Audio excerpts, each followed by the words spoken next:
এবার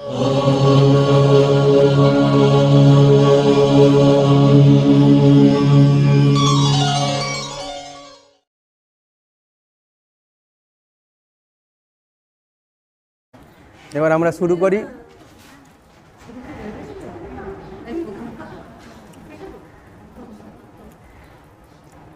ওম অসতো মা সদ্গময়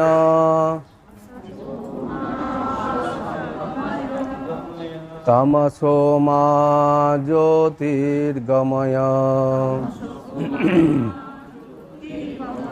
মৃত্যোর্মা অমৃতঙ্গময় আবিরাবির্ময়েধি। ওম শান্তি শান্তি শান্তি।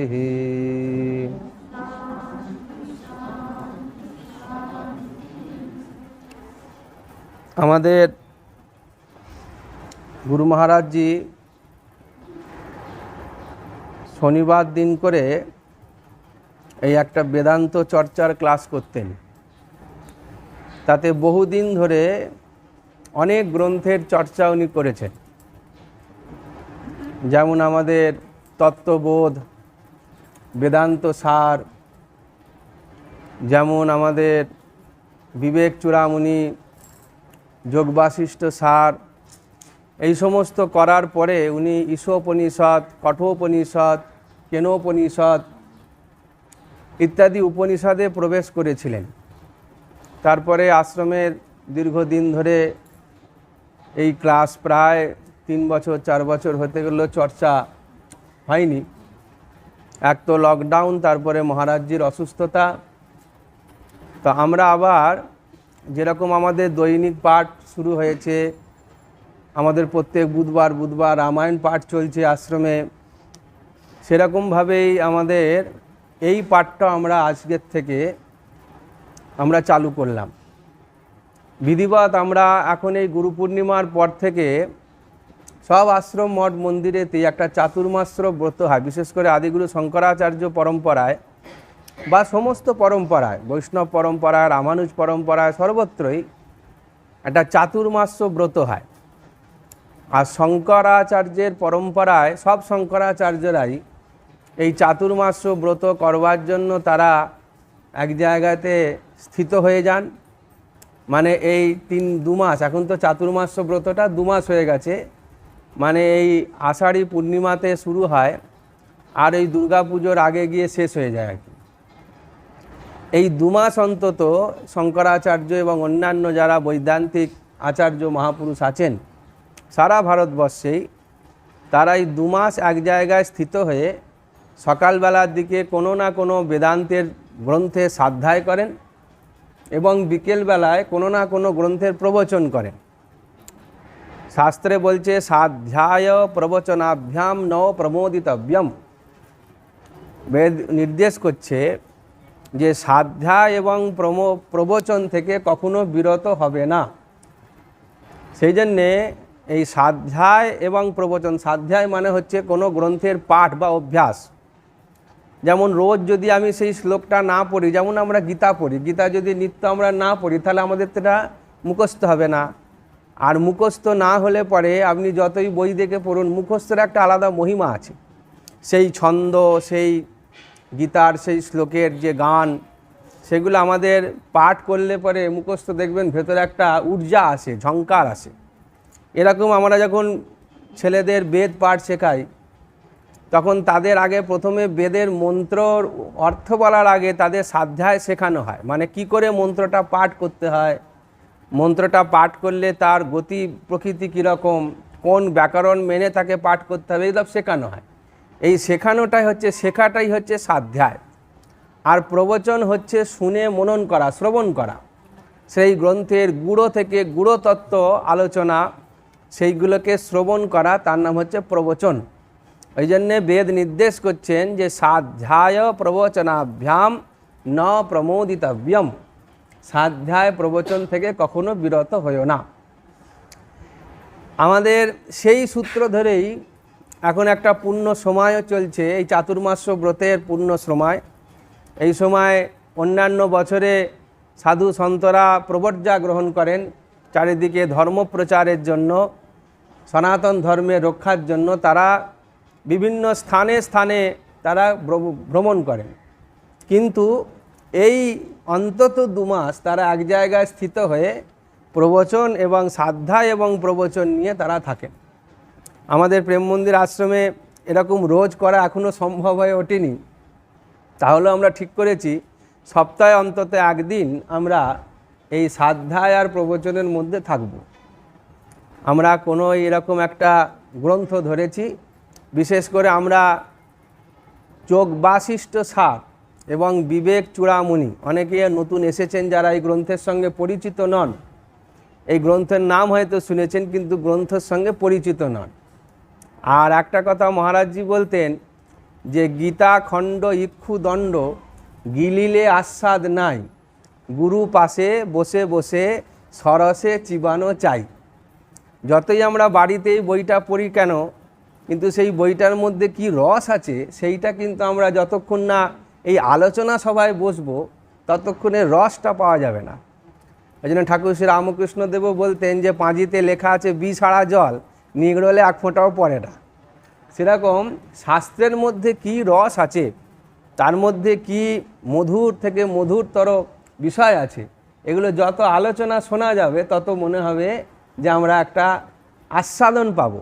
এই আস্বাদ করবার জন্য আমাদের এই রকম ধরনের যাকে বলে ক্লাসের আয়োজন করেছিলেন গুরু মহারাজজি, এবং সেই ধারা ধরে আমরাও প্রেম মন্দিরে এই ধারা রক্ষা আমরা করার প্রয়াস করছি।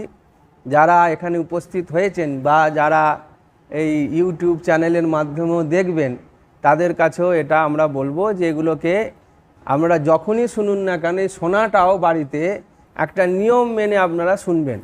মানে যখন তখন বিছানায় শুয়ে শুনে নেবেন তাও নয়, একটা নিয়ম মেনে বাড়িতে আমরা যেরকম একটা নিয়ম মেনে এখানে একটা সময় ধরে বসেছি, সেরকম আপনারাও বাড়িতে একটা সময় ধরে বসে গ্রন্থটাকে খুলবেন, খুলে তারপরে আর আপনারা যেটা শুনবেন গ্রন্থটার সঙ্গে মিলিয়ে মিলিয়ে শুনবেন, তাহলে সেই কাজ হবে। সেই জন্যে আমরা এখন আজকে আমাদের যে এই যোগ বাশিষ্ঠ সার, প্রথমে আমরা মঙ্গলাচরণটা পড়ব, তারপরে যোগ বাশিষ্ঠ সার সম্পর্কে আমরা একটু আলোচনা আজকে শুনব। যোগ বাশিষ্ঠ গ্রন্থের প্রথমেই আমরা এর মঙ্গলাচরণ হচ্ছে গণেশকে স্মরণ করে। গণেশকে আমাদের বলা হয় যে সব দেবতার পুজোর আগে গণেশকে পূজা করতে হয়।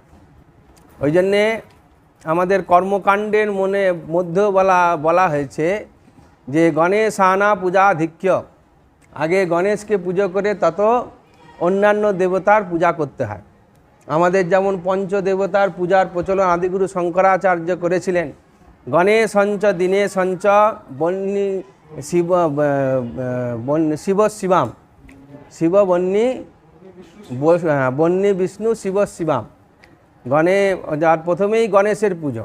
গণেশ মানে হচ্ছে গণেশ, আর দীনেশঞ্চ, দীনেশ মানে হচ্ছে সূর্য, তারপরে বন্যী মানে হচ্ছে অগ্নির পূজা, আর হচ্ছে বিষ্ণুর পূজা, আর শিবাম শিবের পূজা, আর শিবাম মানে হচ্ছে দুর্গার পূজা।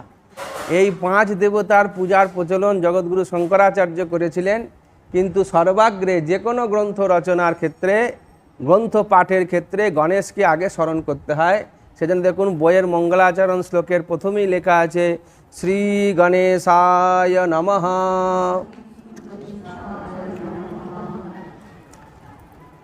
পরের শ্লোকটা আমরা মঙ্গলাচরণ শ্লোকটা পড়ব। হ্যাঁ, পাতার নম্বরটা বলে দেন তাহলে সুবিধা হবে। 25 নম্বর পাতা, নতুন বইতে 25 নম্বর পাতা, আর পুরনো বইতে যারা আছে তারা জানবেনি। হ্যাঁ, দিক্কালাদ্যনবচ্ছিন্ন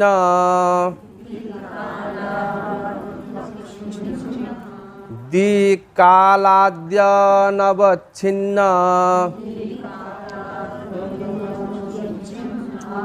নানন্ত চিন্মাত্রমূর্তয়ে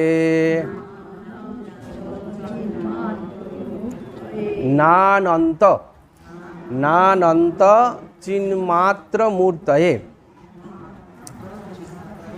স্বানুভূত্য কমানায় স্বানুভূত্যে কমানায় নমঃ শান্তায় তেজসে।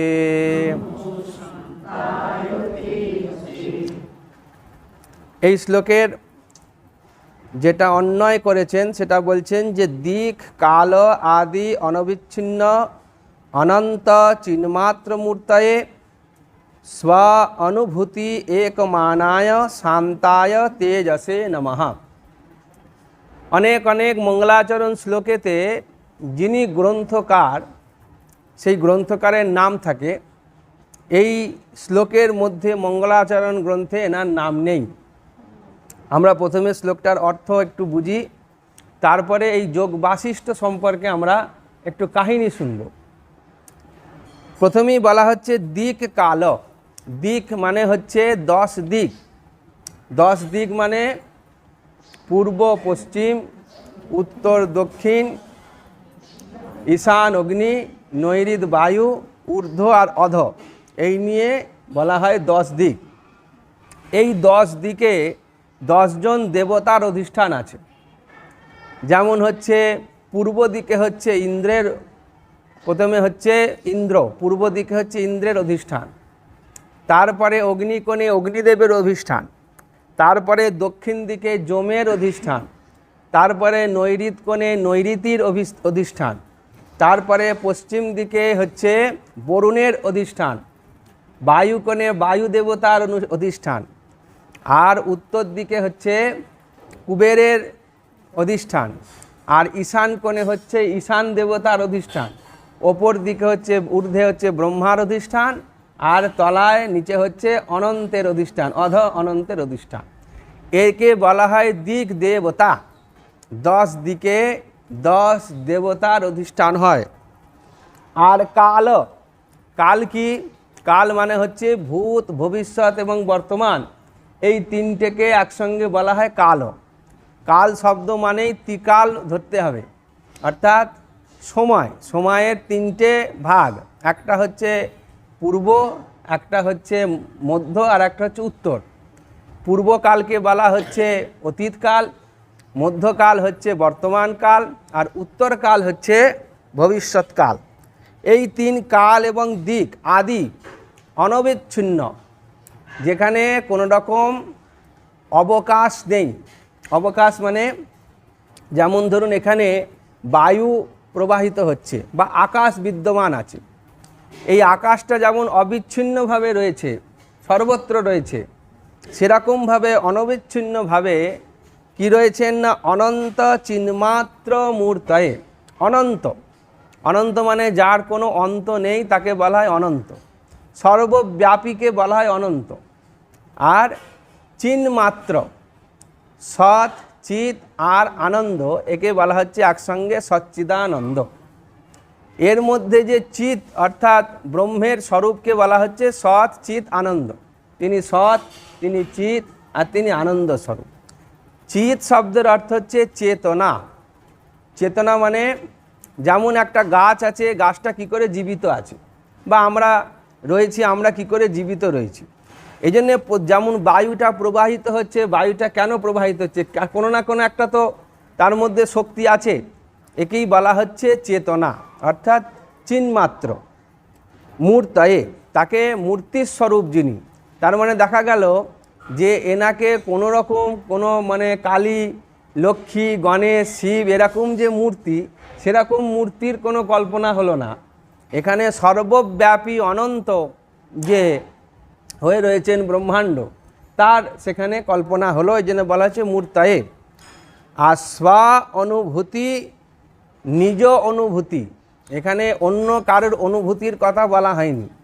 অন্য কারোর অনুভূতি মানেই এই যোগ বাশিষ্ঠ সারে খুব সুন্দর এ নিয়ে আলোচনা হবে, যে অনুভূতির কথা আলোচনা হবে, যে অনুভূতি মানেই সেখানে জগৎ দিয়ে বোঝাতে হবে। কোনো না কোনো আমি সমুদ্র কেমন দেখেছি যদি বলে, তাহলে কিছু না কিছু দিয়ে বোঝাতে হবে। যা দিয়ে বোঝাবে সেটাই তো অনিত্য, কেন সেটা জগৎ। সেই জন্যে কোনো রকম অন্য অনুভূতি দিয়ে যাকে বোঝানো যায় না, এমন যিনি, অন্য কারোর অনুভূতিকে দিয়ে তাকে উপলব্ধি করা যায় না এমন যিনি, তিনি হচ্ছেন স্ব অনুভূতি। একমাত্র নিজের অনুভব দ্বারাই তাকে সিদ্ধ করা সম্ভব, অন্য কোনো উপায়ে তাকে সিদ্ধ করা অসম্ভব। একমানায়, এক যিনি, একম অর্থাৎ যাকে অন্য কোনো দুই দ্বারা তাকে প্রকাশ করা যায় না, অন্য কোনো দুই বস্তু দিয়েও তাকে বোঝানো যায় না। যেমন আলো, আপনি দাঁড়িয়ে আছেন, আপনার পেছনে একটা ছায়া রয়েছে, তাহলে এই যে ছায়াটাকে বোঝাবার জন্য আপনাকে তো থাকতে হবে, না থাকলে কি করে আর ছায়া পড়বে? সেরকম ছায়া পড়েছে বলা মাত্রই একজন সেখানে ছিল, সেই ব্যক্তিটাকে না দেখতে পেলেও যদি ছায়াও দেখতে পায়, তাহলে পরেও বুঝতে হবে যে কোনো না কোনো একটা ব্যক্তি আছে বা বস্তু আছে, তার ছায়া এখানে পড়েছে, তাই তো বোঝা যাচ্ছে। তাহলে সেখানে কি হলো যে দুই শব্দ এসেই গেল, ছায়াতেই দুই চলে এলো, তো অন্য কিছু বস্তু তো বাদই দেন। তো সেই জন্যে যা এক অনুভবের মধ্যে যিনি এক হয়ে প্রতীত হন, এক হয়ে যিনি উপস্থাপিত হন, এবং তিনি কীরকম, খুব শব্দ সুন্দর। এই শব্দটা একমাত্র যোগবাশিষ্ঠ সারের সার কথা, সার শব্দ। যোগবাশিষ্ঠ একটা শব্দকেই বিশ্লেষণ করেছে, সেই শব্দটার নাম হচ্ছে শান্ত। যোগবাশিষ্ঠ একটা কথা নিয়েই যোগবাশিষ্ঠ, তার নাম হচ্ছে শান্ত। কেন হয়েছে সেই কথা আমরা ধীরে ধীরে আসব, আলোচনার মধ্যে আসব। এবং সেই তেজ আসে নমঃ, তেজ আসে মানে স্বয়ং প্রকাশ। তেজ মানে অন্য কারো তেজ নিয়ে নয়, যিনি সানুভূত হন, যিনি একমানায় হন, তার স্বয়ং প্রকাশ তেজে যিনি নিজেকে তেজোদ্দীপ্ত করে রেখেছেন, যে হয়ে রয়েছে বিশ্ব ব্রহ্মাণ্ড ব্যাপী, এমন তাকে আমি নমঃ, নমঃ মানে তাকে প্রণাম করছি। কে প্রণাম করছে বলা হলো না, কাকে প্রণাম করছে, কোনো দেবতাকেও প্রণাম করলো না, কোনো গ্রন্থকেও প্রণাম করলো না, কোনো গুরুকেও প্রণাম করলো না। কারণ এই প্রণাম মন্ত্রের মধ্যে দিয়ে সেই একই পরব্রহ্মের কথাই বলা হয়েছে। যত ব্যঞ্জনা হবে, যত বিস্তার লাভ করবে, তত জগৎ বিভাজিত হয়ে হয়ে অনেক কিছু হবে। কিন্তু এখানে না কোনো দেবতাকে করা হলো, না কোনো আর গুরুকে প্রণাম করা হলো। কে করলেন? এই গ্রন্থ যিনি রচনা করেছেন তিনি করলেন। এবার আসি আমরা যোগ বাশিষ্ঠ সম্বন্ধে একটু শুনি। কি এই যোগ বাশিষ্ঠ? রামচন্দ্র তীর্থযাত্রায় গেছেন। তীর্থের যাত্রার কারণই হচ্ছে, তীর্থযাত্রা কী করে করতে হয় না, তপস্যা করে তীর্থযাত্রা করতে হয়। তপস্যা কী করে হয় না, কায় ক্লেশ ইতি তপঃ, শরীরের কষ্ট সহ্য করে তপস্যা করতে হয়। এখনকার দিনের মতো আমাদের বেড়াতে যাওয়া নয়। তীর্থযাত্রা কী করে করতে হয়? শাস্ত্র বলছেন যে তীর্থযাত্রা করবার প্রাককালে আগে পিতৃপুরুষকে পিণ্ডদান করতে হয়, তাকে পার্বণ বিধানে শ্রাদ্ধ বলে। এই শ্রাদ্ধাদি করতে হয়, শ্রাদ্ধাদি করে ব্রত গ্রহণ করতে হয় যে আমি তীর্থযাত্রা করছি। তারপরে সে তীর্থযাত্রায় বেরোবে। তীর্থযাত্রাতে তীর্থ দেবতাদের পূজা করা, সেখানে তীর্থে স্নান করা এবং দান করা, এবং সেখানে ভগবানের যে তীর্থে যাবে সেই তীর্থের দেবতার নাম জপ করা, কীর্তন করা, এই 5টা কাজ গিয়ে তীর্থে করতে হয়। এবং ভূমি শয়ন করতে হয় তীর্থে গিয়ে। হ্যাঁ, ভূমি শয়ন করতে হয় তীর্থে গিয়ে। কখনো খাটে গিয়ে শুতে নেই, আমাদের খাট নিয়ে মারামারি হয়, কিন্তু আসলে তীর্থযাত্রা করতে গেলে ভূমি শয়ন করতে হয়। যতটা পারা যায় ততটা কায় ক্লেশ, যার শরীরে যতটা সহ্য হয়। যার এখন আর্থারাইটিস আছে, কোমরের ব্যথা আছে, আলাদা কথা, কিন্তু শাস্ত্র বলছে যে কায় ক্লেশ ইতি তপঃ, তপস্যার মাধ্যমে তীর্থযাত্রা করলে পরে তীর্থযাত্রার ফল কি হয়? আমরা যে ফলগুলো চাই সেগুলো কিন্তু একটাও হয় না। যে জন্য আমরা তীর্থযাত্রা আর করি না, আমরা বেড়াতে যাই, তাই তো? বেশ ভালো মন্দ খাবো, নানা রকম পোশাক পরিচ্ছদ পরবো, তা নয়।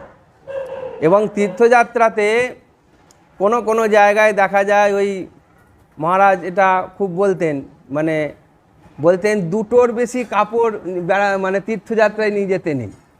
ওই একটা পরবে, কেচে শুকোবে, আর একটা পরে ঘুরে বেড়াবে, আবার ওইটা শুকিয়ে গেলে ওইটা পরবে, এই করে তীর্থযাত্রা করতে হয়। আমাদের বড় বড় সে ব্যাগ গুছিয়ে নিয়ে যাচ্ছি, সে যাকে বলে নখ কাটার থেকে শুরু করে আর কত রকমের জিনিস নিয়ে ব্যাগ ভরিয়ে দিচ্ছি, একে বলে তীর্থযাত্রা নয়।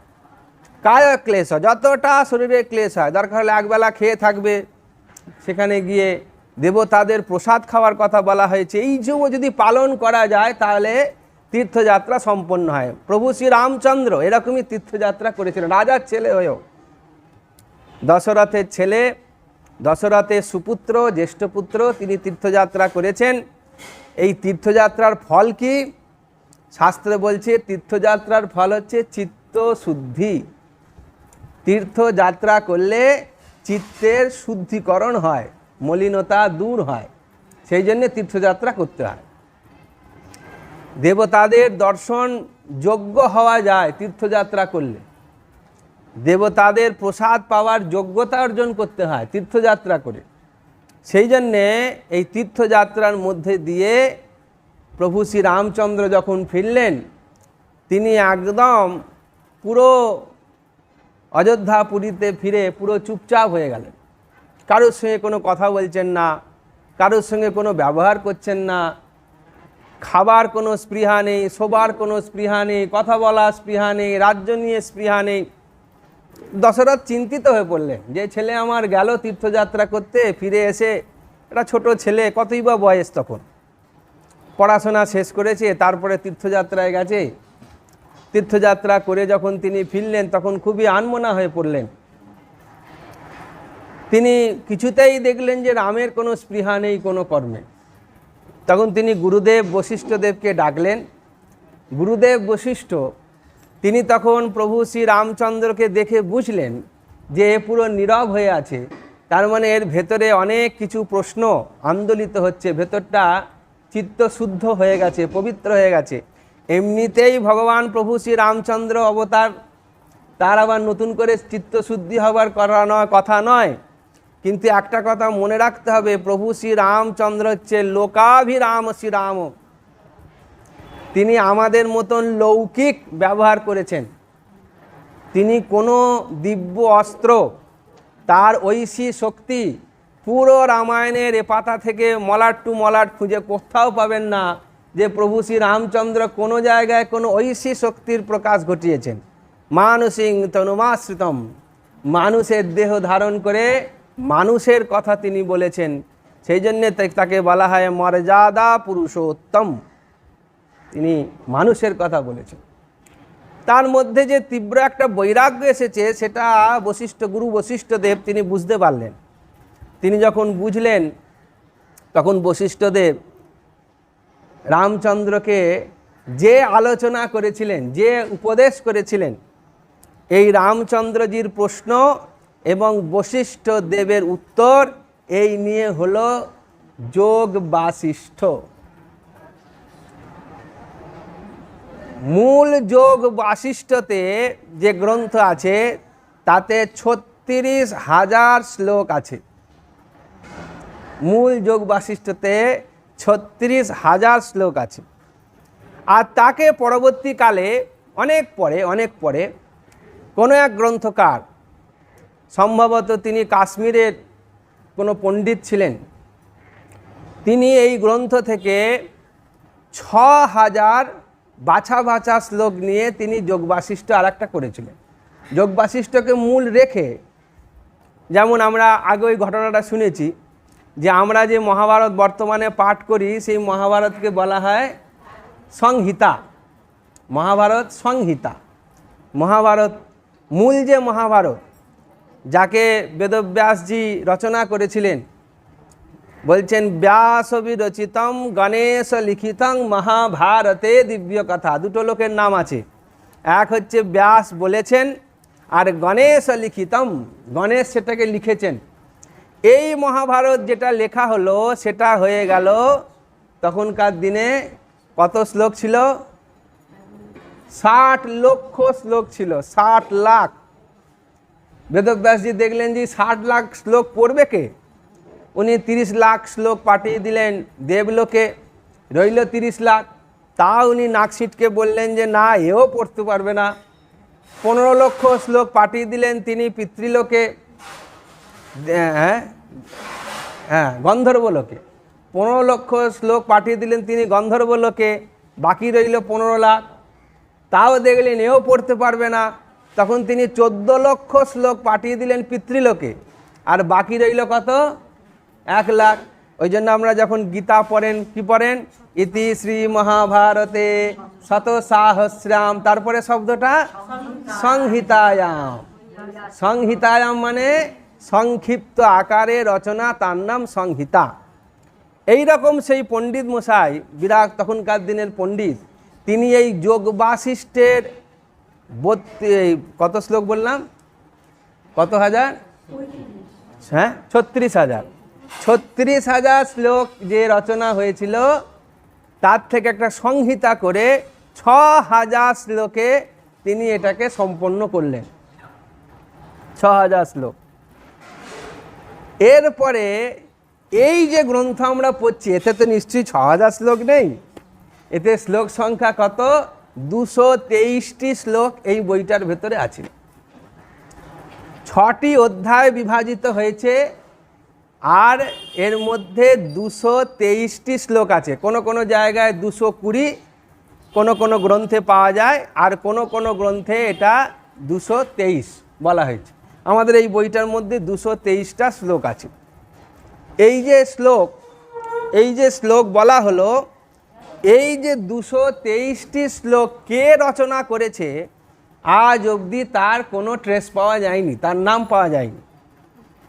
কিন্তু এই গ্রন্থের যখন চর্চা হয়েছে, অনুসন্ধান হয়েছে, গ্রন্থ হলে এলো কোত্থেকে, দেখা গেল এটি গৌড়পাদাচার্যেরও প্রাচীন হচ্ছে এই গ্রন্থ, মানে তারও আগে এটা রচনা হয়ে গেছিল এই 223টা শ্লোক। কারণ গৌড়পাদাচার্যের অনেক ভাষ্যের মধ্যে এই যোগবাসিষ্ঠ সারের এইখানকার শ্লোকের কথা উল্লেখ করা আছে।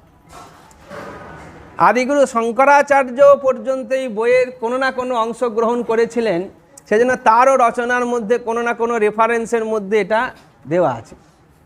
আর এই বইটার বিশেষত্ব কি?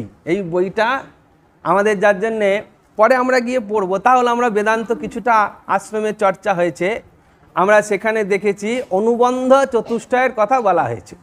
মানে যেটাকে আমরা জানতে চাইছি সেই জানাটা কেমন জানা হবে, এই জানাকে বলা হচ্ছে 4টে নিয়মের কথা বলা হয়েছে: বিষয়, প্রয়োজন, সম্বন্ধ আর অধিকারী। এই গ্রন্থটা পড়বার অধিকারীকে, এই গ্রন্থটার মধ্যে কি বিষয় আলোচনা করা হয়েছে, তাহলে হয়ে গেল অধিকারী, হয়ে গেল বিষয়, হয়ে গেল। আচ্ছা, এই গ্রন্থটা পড়ে আমার সঙ্গে কি সম্বন্ধ আছে, বইটার সঙ্গে আমার কি সম্বন্ধ, আর চতুর্থ হচ্ছে এই গ্রন্থটা আমার কি প্রয়োজনে লাগবে। সময় নষ্ট কেন করবো এই বইটা পড়ে আমি, তাই কি না? আমার তো একটা নিজস্ব প্রকৃতি আছে, এই প্রকৃতি অনুযায়ী আমার এই গ্রন্থটা আমার পড়ে কি কাজে লাগবে সেইটাকে বলা হচ্ছে প্রয়োজন। তাহলে অধিকারী 4টে আমাদের মনে রাখতে হবে এই বিষয়। আর যারা যারা নতুন নতুন বলে খাতা পেন নিয়ে আসতে, এগুলো লিখে নিতে হবে। এগুলো লিখে নিয়ে বাড়িতে তখন দেখবেন ভালো লাগবে এগুলো চর্চা করতে। একটাকে হচ্ছে, প্রথমকে বলা হচ্ছে, আবার বলি সবাই আমার সঙ্গে বলুন, অনুবন্ধ চতুষ্টয় কাকে বলে? সেই জন্য প্রথম কি? প্রথম হচ্ছে অধিকারী। প্রথমে অধিকারীর পরে হচ্ছে আমাদের বিষয়, দ্বিতীয় কি বিষয়, তৃতীয় কি সম্বন্ধ, তৃতীয় কি সম্বন্ধ, আর চতুর্থ হচ্ছে প্রয়োজন। তাহলে আবার বলি, অধিকারী, বিষয়, সম্বন্ধ, প্রয়োজন, তাই তো? এই 4টেকে নিয়ে হচ্ছে এই চারটেকে নিয়ে হচ্ছে আমাদের একসঙ্গে বলা হয় বেদান্তের ভাষায় অনুবন্ধ চতুষ্টয়। একে বলা হয় অনুবন্ধ চতুষ্টয়। এখন আমরা এই বইটা, বেদান্তের যাবতীয় বই আছে, যতগুলো প্রকরণ গ্রন্থ আছে, উপনিষদ আছে, তার ভাষ্য আছে, আরও প্রচুর কোটি কোটি গ্রন্থ রচনা হয়েছে। যার জন্য শঙ্করাচার্য বলেছেন যে শ্লোকার্ধেন প্রবক্ষ্যামি যদুক্তম গ্রন্থ কোটিভি। এই কোটি কোটি গ্রন্থেতে বেদান্তের যে আলোচনা হয়েছে তাতে কি বলা আছে সার কথা আমি বলবো। কি শ্লোক আর্ধেন, অর্ধ শ্লোকের মধ্যে আমি সার কথা বলে দেবো। কি কথা? না ব্রহ্ম সত্যম জগৎ মিথ্যা জীব ব্রহ্মৈব না পর। এইটা হচ্ছে সার কথা। বেদান্ত শাস্ত্র অধ্যয়ন করলে এর সার কথা হচ্ছে ব্রহ্ম সত্য, জগৎ মিথ্যা। এই মিথ্যা কেমন জগৎ সেই নিয়ে বেদান্ত চুলচেরা আলোচনা করবে। যে জগৎকে আমরা চিরকাল সত্য বলে জানি, চিরকাল সত্য বলে মানি, ঘুমের ঘোরও সত্য বলে মানি, যাকে কখনোই জগৎ মিথ্যা হতে পারে কস্মিন কালে আমাদের ধারণার মধ্যেও আসে না। যা ধারণা আসে তা জগৎ নিয়েই আসে, একে বলে দিল মিথ্যা। আর ব্রহ্ম যে সত্য সে বস্তু সম্পর্কে আমাদের কোনো ধারণাই নেই, জানি না। তাহলে যেটা জানি না সেটা সত্য হলো, যেটা জানি সেটা মিথ্যা হলো। তাহলে পরে এখন প্রশ্ন রয়ে গেল, তাহলে ব্রহ্ম আর জগৎ দুটো কি আলাদা? এদের মধ্যে কি কখনোই কারণ সত্যের সঙ্গে মিথ্যার কোনোদিন মিল হয় না? কোনোদিন হয় নাকি? মিথ্যাটা যেই চলে গেল তখন সঙ্গে সঙ্গে সত্য এসে যাবে। সত্য আর মিথ্যা এক জায়গায় থাকবে, কোনোদিন হয় নাকি? হয় না। হয় দিন হবে না রাত্রিবেলা হবে, মধ্যিখানে দিন রাত্রি সারাদিন একটা কোনো কাল এর হয় নাকি কখনো? আমরা বলি বটে সন্ধ্যা, কিন্তু সেই সন্ধ্যাটা ক্ষণস্থায়ী। কিন্তু তাকে যদি ঠিকঠাকভাবে বলা হয় বলে সন্ধ্যা বলে কোনো বস্তুই নেই, হয় দিন মানো নয় রাত মানো। কেন? আমাদের সূর্যোদয় আর সূর্যাস্ত পাঁজিতে লেখা আছে যে এই টাইমে সূর্যোদয় হবে, এই টাইমে সূর্যাস্ত হবে, এই টাইমে চন্দ্রোদয় হবে, এই টাইমে চন্দ্রাস্ত হয়ে যাবে। চন্দ্রাস্ত হয়ে যাওয়া মানেই সূর্যোদয়, আর সূর্যোদয় মানে চন্দ্রের অস্ত যাওয়া। কিন্তু সত্য আর মিথ্যা যে একসঙ্গে থাকে না। অথচ আদিগুরু শঙ্করাচার্য এই শ্লোকের শেষ ভাগে বলে দিলেন জীব ব্রহ্মৈব না পর। অর্থাৎ জীব মানে জগৎ, এই জগৎ ব্রহ্ম ছাড়া আর কিছুই নয়। এখন এইটাকে বোঝবার জন্য যে জগৎটাও ব্রহ্ম, ব্রহ্মকে সত্য বলে জানতে হবে, জগৎকে মিথ্যা বলে জানতে হবে। আবার তৃতীয় বিষয়টা জানতে হয় বেদান্ত শাস্ত্র অধ্যয়ন করে, যে এই জগৎটাও ব্রহ্ম, জীব ব্রহ্মৈব, এছাড়া নয়। এই তিনটে বিষয়ের ওপর আলোচনা হচ্ছে বেদান্ত শাস্ত্র। যোগবাশিষ্ঠ সার কি কথা আলোচনা করেছে? যোগবাশিষ্ঠ সারের আলোচ্য বিষয়টা কি? একই কথা, আত্মাকে জানাই হচ্ছে যোগবাশিষ্ঠ সারের কথা। কিন্তু মজার ব্যাপার হলো যে বশিষ্ঠদেব রামচন্দ্রকে এই উপদেশ করলেন, আত্মতত্ত্বেরই উপদেশ করলেন, আমরা আগে যা উপনিষদ আদিতে শুনেছি তাতে এটা শুনেছি যে এই জ্ঞান প্রাপ্ত হলে তার সংসার নাশ হয়ে যায়। তার সংসার নাশ হয়ে যায়। নাশ হয়ে যায় মানে সংসারের প্রতি তার কোনো বুদ্ধি বা আকর্ষণ কিছুই তার থাকে না। যাকে আমাদের মহারাজজি খুব কথাটা বলতেন, মনোনাশের কথা বলতেন। মনোনাশ, মনটা দিয়ে আছি বলেই সেটা অ্যাক্টিভ আছে, মনটা যদি সেখান থেকে সরে যায় সেটা তার অ্যাক্টিভিটি শেষ হয়ে যাবে। যেমন আমাদের এই সুইচ বোর্ডে অনেকগুলো সুইচ আছে, অনেক কিছু এই সুইচ বোর্ডের মাধ্যমে চলছে, পাখা চলছে, আলো চলছে, হ্যালোজেন চলছে, মোটর চলছে, সব চলছে। কিন্তু যদি তার মধ্যে কারেন্টটাই না থাকে তাহলে কিছুই চলবে না। এটা কিছুই চলবে না।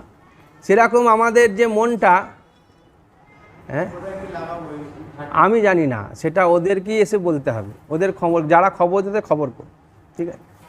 আমাদের সেই জন্যে রামচন্দ্রদেবের অবস্থা হচ্ছে তিনি আর সংসারে তার মন নেই। যোগ বাশিষ্ঠ সার শোনার পরে রামচন্দ্রজি আবার পুনরায় রামচন্দ্রজি হয়ে গেলেন।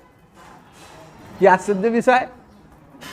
যে কথাগুলো শুনলে পরে আমার বনে যেতে ইচ্ছে করবে, আমার তপস্যা করতে ইচ্ছে করবে, আমার ধ্যান করতে ইচ্ছে করবে, আমার সমাধিতে যেতে ইচ্ছে করবে, শ্রবণ মনন নিধিধ্যাসনের মধ্যে দিন কাটাতে ইচ্ছে করবে, সেই রামচন্দ্রজি বশিষ্ঠদেব এমন কি উপদেশ করলেন, অথচ একে বলা হচ্ছে আত্মচিন্তার কথা। এই গ্রন্থে বলা হয়েছে যে যার দ্বারা প্রভু শ্রী রামচন্দ্রজি আবার পুনরায় সম্বিত ফিরে রামচন্দ্রজি হয়ে গেলেন, মানে আবার তিনি রাজা হলেন, তিনি বিবাহ করলেন, তাই তো।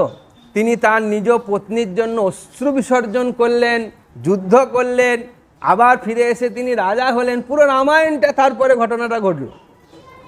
কিন্তু এখানে যেটা হলো আমরা দেখলাম ঠিক যা কথা বলছে, তার মানে এখানে কি এমন উপদেশ আছে যে উপদেশটা শুনলে পরে আমরা প্রকৃতভাবে রামচন্দ্রজির মতন, মানে যে কাজটা করব সেই কাজটা রামচন্দ্রজির মতন যাতে করতে পারি।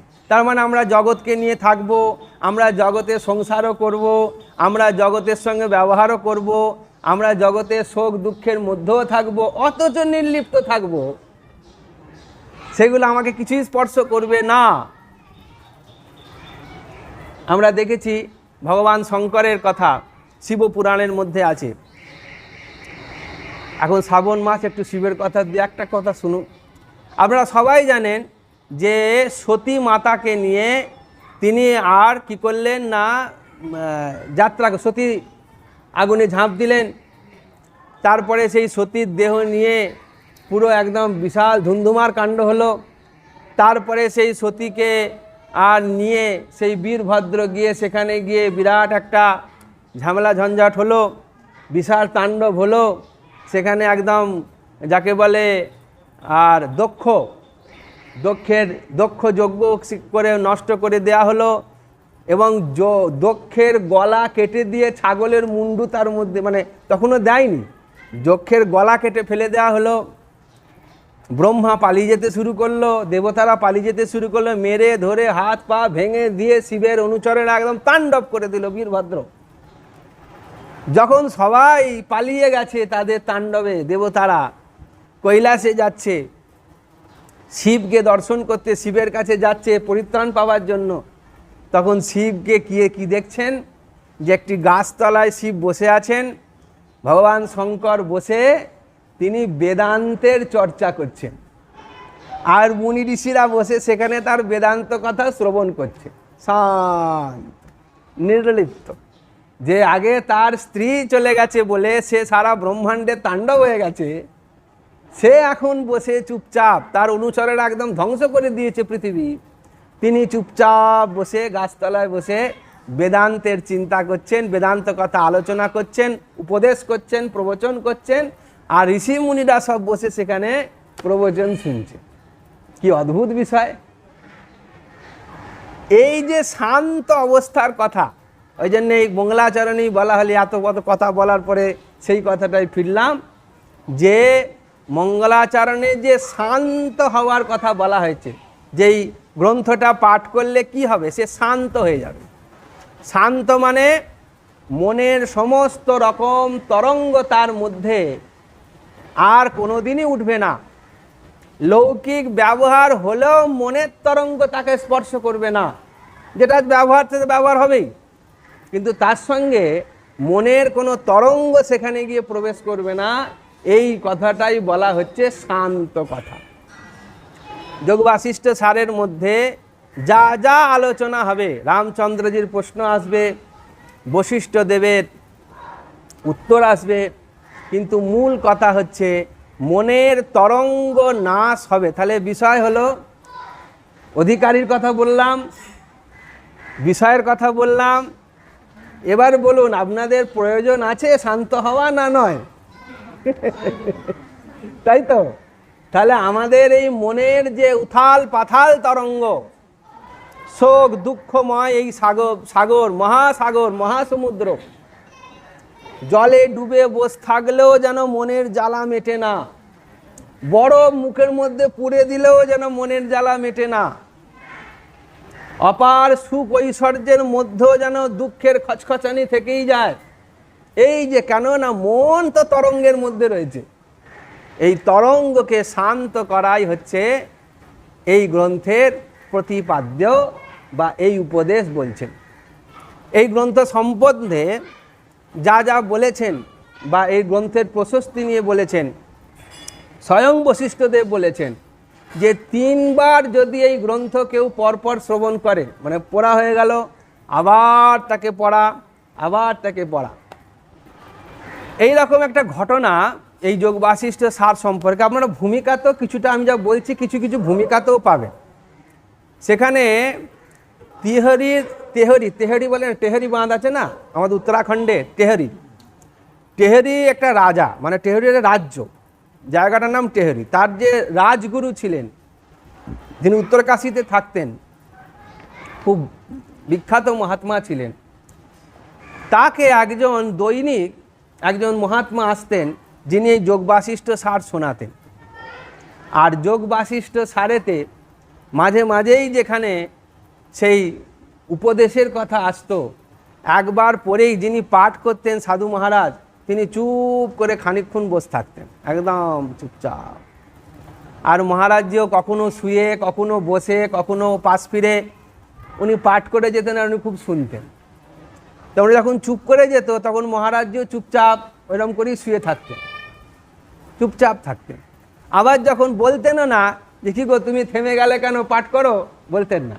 আবার যখন সে নিজের ইচ্ছায় পাঠ শুরু করত তখন তিনি আবার পাঠ শুনতেন। তখন একজন ওনাকে জিজ্ঞেস করেছিল যে এরকম ও চুপচাপ হয়ে যায়, আপনি চুপচাপ কিছু বলেন না। বলে ও প্রকৃত অর্থ বুঝে তবেই এই গ্রন্থটা আমার সামনে বসে পাঠ করে। শান্ত অবস্থার মধ্যে মাঝে মাঝেই সে চলে যায়, শান্ত হয়ে যায়, তখন আর ওর পাঠ করার শক্তি থাকে না। আবার কিছুক্ষণ পরে সম্বিত ফিরলে আবার সে পাঠ করতে শুরু করে। ওই জন্য ওর পাঠ আমার এত ভালো লাগে বলে ওর থেকে আমি পাঠটা শুনি। কারণ এই গ্রন্থের মর্মার্থ যে না বুঝবে, অর্থ তো আমাদের তাই, আমাদের তো উদ্দেশ্য হচ্ছে একটা জিনিস পড়লাম সেটার মধ্যে একটু জানকারি নিতে হবে আমাদের। তো এর জানকারি হচ্ছে এই গ্রন্থ পাঠ করলে কি হয় না, মনের তরঙ্গ নাশ হয়ে সে শান্ত অবস্থার মধ্যে চলে যায়। সেই জন্যে এই গ্রন্থ আমাদের পাঠ করার প্রয়োজন আছে। বোঝা গেল? এই গ্রন্থের যিনি আমাদের ভাষ্যকার, মানে একজনই এই গ্রন্থের ভাষ্য করেছিলেন। ভাষ্য মানে শ্লোক আকারে তো লেখা হয়েছে, তাকে সহজভাবে বোঝবার জন্য, সরলভাবে বোঝবার জন্য কোনো না কোনো ব্যক্তি এর ওপরে আলোচনা, যেমন আমাদের উপনিষদের ওপরে আদিগুরু শঙ্করাচার্যের ভাষ্য আছে। এরকম আমাদের ভারতবর্ষ সনাতন ধর্মের একটা মূল যে দিক, যেটা মূল ধারা, যেটা মূল আমাদের প্রকৃতি সনাতন ধর্মের, তা হচ্ছে শাস্ত্র চর্চা। বেদ থেকে শুরু করে সবারই ভাষ্য আছে। এই বেদের মধ্যে একজন, বেদের যিনি ভাষ্য করেছিলেন, বেদের যিনি যজুর্বেদ, যিনি মূল ভাষ্যকার যজুর্বেদের, তার নাম হচ্ছে মহীধর। মহীধর হচ্ছেন যজুর্বেদের মূল ভাষ্যকার। সেই মহীধরই এই যোগবাশিষ্ঠ সারের ভাষ্য রচনা করেছিল। ওই জন্য আমরা এখানে কিছু কিছু জায়গায় যখন পড়ব অর্থতে দেখব, আমাদের ওই জন্য এখানে লেখা আছে। পরের যে আমরা শ্লোকটা আজকে একটু পড়ে নেব, সেটা হচ্ছে সেই টিকাকারের মঙ্গলাচরণ। এই টিকা যিনি করেছেন তিনি হচ্ছেন মহীধর টিকা। ওই জন্য যোগবাশিষ্ঠ সারে মাঝে মাঝেই মহীধরের কথা, তার ভাষ্য বা তার টিকা অবলম্বন করেই পরবর্তীকালে এইটাকে রচনা করা হয়েছে। মূল যে রচয়িতা, তার মানে মহীধরেরও আগে এই সার গ্রন্থের রচনা হয়ে গিয়েছিল। সেই জন্য আমরা পরের যে মঙ্গলাচরণটা দেখুন, আবার পরের লাইনে করা আছে ছোট্ট ছোট্ট করে লেখা, টিকাকারকৃত মঙ্গলাচরণ বলে করা আছে, পেয়েছেন ওটা? ওইটা আমরা এবার পড়ি। শ্রী গণেশায় নমঃ, শ্রী সরস্বত্যৈ নমঃ, শ্রী গুরুভ্যো নমঃ। লক্ষ্মীকান্तं নমস্কৃত্য যথামতি বিরচ্যতে বাসিষ্ঠ সার বৃত্তি বিবৃত্তি, হ্যাঁ, পরোপকৃতয়ে ময়া বশিষ্ঠেন যতীন্দ্রেণ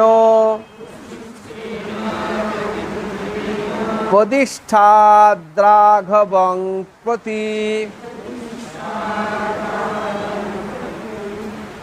প্রতিষ্ঠা, এখানে প্রতিষ্ঠা, প্রতিষ্ঠা, প্রতিষ্ঠা দ্রাঘবম প্রতি হয়েছে।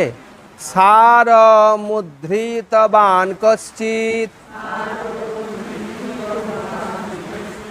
ব্রহ্ম বিদ্যা মহার্ণবাদ।